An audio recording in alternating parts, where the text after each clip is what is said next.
Cette année, il y a eu une très bonne participation. On a atteint un nouveau record de participation avec plus de 190 dossiers. C'est un des marques en rouge, oui, c'est 190 dossiers qui ont été analysés avec l'aide de nos rédactions, de nos 8 rédactions qui sont là, qui seront là présentées au moment où on aura l'occasion de donner le prix à nos lauréats, et qui ont travaillé à fond justement pour mettre en évidence ce qui est l'engagement de ces 8 projets. Et avec l'aide, je le répète encore une fois, d'un partenaire qui nous accompagne depuis toujours, la marque Yves Rocher et le groupe Rocher, représenté justement par la marque Yves Rocher, qui tombe dans une année un peu particulière, parce qu'en plus d'être l'année de l'Expo universelle, ça je le dis parce que je suis de Milan, c'est simplement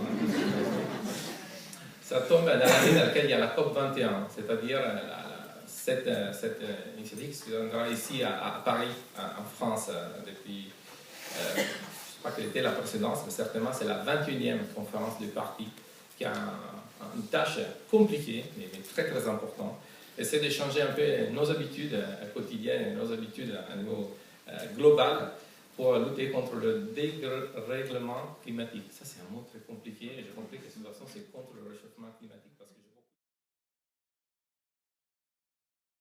vision radicale de la transition écologique.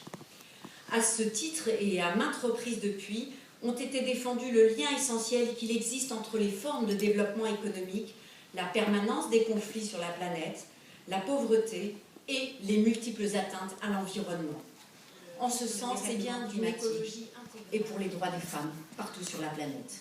Ce sont vos engagements qui nous permettront d'avancer collectivement. L'État a bien besoin de cette mobilisation citoyenne. Il s'agit ici d'un État accompagnateur plus que prescripteur. Merci donc de votre gêne. Ce n'est pas juste un sujet dont on parle pour la COP 21. Monsieur Yves Rocher, en 1959, botaniste visionnaire éclairé, écrivait cette phrase que je vais vous lire. C'est en transmettant à nos enfants une terre aussi belle et aussi riche que celle que nous avons trouvée que la nature continuera à nous prodiguer ses bienfaits. Je pense que cette phrase, on pourrait l'écrire tous les jours, elle est plus que jamais d'actualité. Je représente aujourd'hui la marque Yves Rocher en l'absence de Jacques Rocher, le fils de monsieur Yves Rocher, qui est le président de la Fondation Yves Rocher, qui existe maintenant depuis plus de 26 ans. Et Jacques n'aime pas qu'on le présente en tant que président de la Fondation Yves Rocher Institut de France. Il se présente tel un plan femme de courage. Vous êtes des femmes de cœur, parce qu'on sait que quand on s'engage dans des actions que vous soutenez, eh bien on ne peut jamais s'arrêter. Donc aujourd'hui, on va célébrer 8 femmes, 8 lauréates que vous allez découvrir, mais l'équipe de la marque Yves Rocher, avec moi-même, nous voulons aussi saluer toutes celles qui ont essayé de participer, qui ne seront pas lauréates, mais mesdames, bravo, merci pour votre courage, pour votre conviction et votre ténacité dans vos combats au quotidien, parce qu'il en faut. Merci. C'est l'initiatrice de cet événement. Et puis merci à son équipe aussi, on ne le dit pas assez, qui œuvre dans les coulisses avec beaucoup de professionnalisme et beaucoup d'enthousiasme. Alors avant de laisser la part belle à nos 8 lauréats, je suis sûre que vous n'y êtes plus, je tiens à témoigner effectivement cette année de la quantité des dossiers, mais aussi la richesse, la diversité, et bravo aux directrices de rédaction, rédactrices en chef, c'était tellement dur de pouvoir choisir parmi ces 190 dossiers. Alors force est d'admettre que moi, lorsqu'on travaille dans le développement durable depuis bientôt 15 ans, notre quotidien, notre lot, c'est pas toujours de recevoir d'excellentes nouvelles. Notre actualité, c'est aussi les nouvelles anxiogènes. Mais aujourd'hui, à cette tribune, je peux vous garantir, pour ceux qui ne connaissent pas encore le prix et la cérémonie, que vous allez tous ressortir avec une joie de vivre, un enthousiasme et parfois même aussi beaucoup d'optimisme et une envie de partager aussi la passion qui anime nos lauréats. Parce que la passion, je peux vous garantir que nos femmes engagées, nos héroïnes d'aujourd'hui, eh bien, elles en sont un témoignage vivant.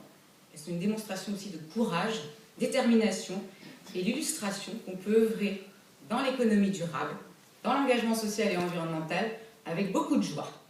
Alors, nous allons maintenant procéder à la remise.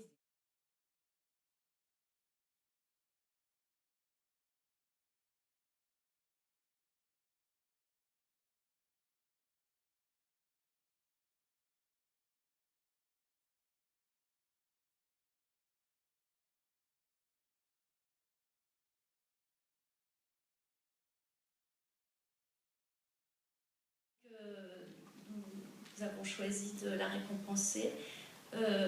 Grâce à sa passion pour les chevaux et à son courage, elle a pu faire face il y a une dizaine d'années à sa maladie de Parkinson qui a été diagnostiquée. Et elle a pu voir à quel point l'équitation et l'équithérapie pouvaient l'aider à mieux gérer cette maladie, et a décidé d'en faire profiter les autres, les bien portants aussi d'ailleurs, les enfants, les personnes âgées, les handicapés, etc. Et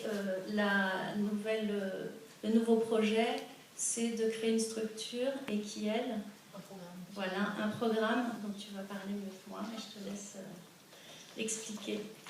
Déjà, je vous remercie d'avoir choisi l'association Amae. Voilà, donc en fait, l'association Amae a donc été créée en 2012. Ça partait effectivement du constat personnel du bienfait que pouvaient avoir les chevaux sur la santé et physique et psychique des gens. Et on a commencé par accueillir d'abord des enfants handicapés, des adultes aussi en situation de handicap. Et au fur et à mesure du temps, on entendait justement souvent les mamans qui, au bout de quelques années, après justement avoir fait souvent le taxi pour les enfants, comme quoi ça rejoint d'autres projets, avaient envie soit de se prendre une parenthèse pour elles, ou alors de retourner au travail dans le milieu de l'entreprise. Mais c'est vrai que souvent on entendait qu'elles manquaient un peu de confiance en elles. Et donc en fait on a décidé de monter un projet sur 2 jours d'ateliers avec le cheval. Donc ces ateliers qui sont en fait au sol, donc il n'y a pas du tout besoin d'être cavalier. Et c'est des ateliers où on est en relation avec le cheval, et ça permet de mettre un peu le doigt sur ses forces et ses faiblesses pour se redonner confiance, pour affronter le monde de l'entreprise, ou tout simplement pouvoir prendre 2 jours pour soi, au vert, à la campagne, avec les chevaux. J'ai oublié de dire quand même qu'elle a de nombreuses médailles et qu'elle espère bien participer au JO de Rio.